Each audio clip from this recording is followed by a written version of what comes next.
come on, jump in. Go where you've never, ever been. Turn to me, just believe. If there's any way you know I'd get you there, yeah, yeah, yeah, yeah. Turn to me, can't you see? When you're caught up and confused, well, just say, hey, I will be there. My name's Lisa, and in 9 years I'll be an alcoholic. Hi, Lisa. I'll start drinking in 8th grade, and I'll do some things I don't really want to do. So by the time my parents talk to me about it, alcohol won't be my only problem. Kids who drink before age 15 are 5 times more likely to have alcohol problems when they're adults. So start talking before they start drinking. My parents won't believe it could happen to me.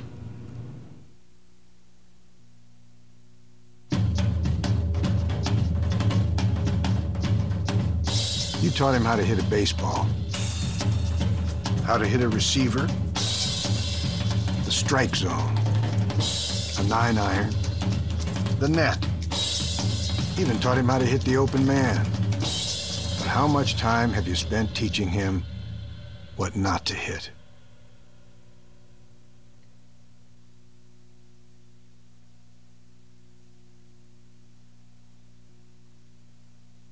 Alone and crying, boom, boom, bam. Crying, pom, pom, pom. Crying, chaka, chaka, cha. Crying is always good. It's easy to tell if you've had way too many. But what if you've had just one too many? Crying. Buzz driving is drunk driving. There we go.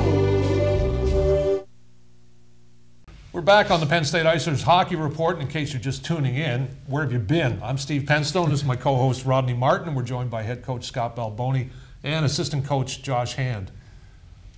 Right before our break, we highlighted the two-game weekend sweep against Westchester. Now the Icers had another tough road game against Rhode Island, against a 2-game set against another ESCHL foe. Let's take a look at the highlights. Midway through the first period, the Rams take advantage of a tripping call against Kevin Miller to give them the lead 1-0 on a great deflection from Kyle Kranich. Seconds later, Dave Mecalino redirects a pass from Sean O'Neill that Hume had no chance to stop, 2-0 Rams. The Icers held sway for most of the second period until Paul Vakos brought the crowd to their feet, putting home a rebound with under 2 minutes remaining in the period. Rob Beggy slips between the Icers defenders and puts home a feed from Alan Dion on the power play just 6 minutes into the final period. Matt Tate closes the scoring as he squeaks the puck through the pads of Hume on a penalty shot. All over, all Rams, 5-0.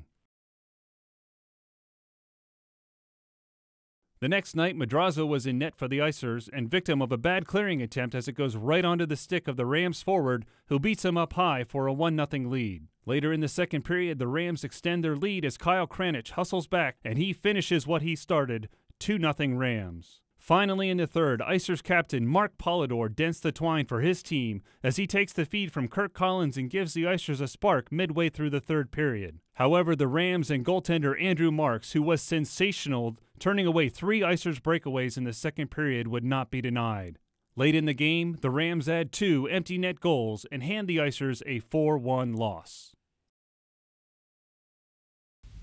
Well, Friday, the Icers outshot Rhode Island 17-3 in that first period, but it was the Rams that led 2-0 after the period, and the team just really couldn't recover from that, Scott, it seemed. Yeah, that was a very frustrating period for us, like you said, only giving up 3 shots on goal and being down 2-0 and really having some quality scoring chances. It was frustrating for us, and like Josh had alluded to earlier, we just couldn't score goals. You know, we had a lot of breakaways on the second night, had a lot of opportunities the first night, and we just couldn't score to save our lives, and that really hurt us. And even though we fought and battled hard both nights, we really didn't play bad games either night, but very disappointing that we couldn't put the puck in the net, and obviously that ended up costing us 2 big games.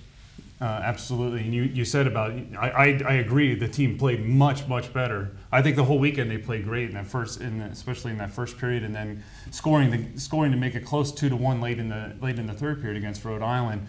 How is that going to be going forward now? What do you take out of that game, saying like, okay, well, we got swept, but how do we go ahead and move forward from there? You know, we had practice yesterday, and Coach and I alluded to the fact that we just got to get back to the basics. I mean, during that second game, you know, we had, I think, 3 or 4 breakaways. After the third one, I looked down at Coach Balboni down the bench, and you know, we just sort of shook our heads at each other like we couldn't believe it. You know, you know, those are chances we got to capitalize.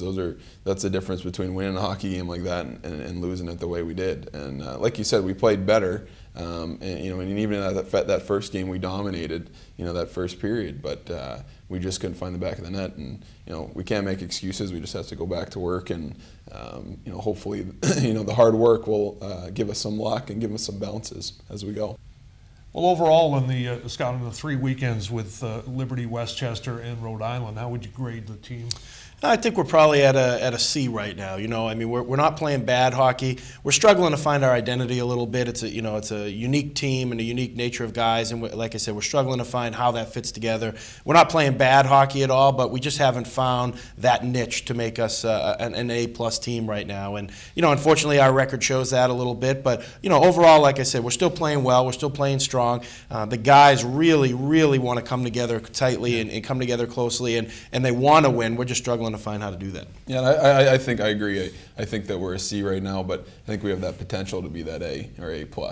You know, and that's something that Coach and I have talked about a lot. That you know, we can't get over that next hump, and you know, hopefully that's something that we'll be able to figure out. You know, through, like I said, you know, practice and working hard and stuff like that. But absolutely, I think we have that potential to take that next step. We just got to find it.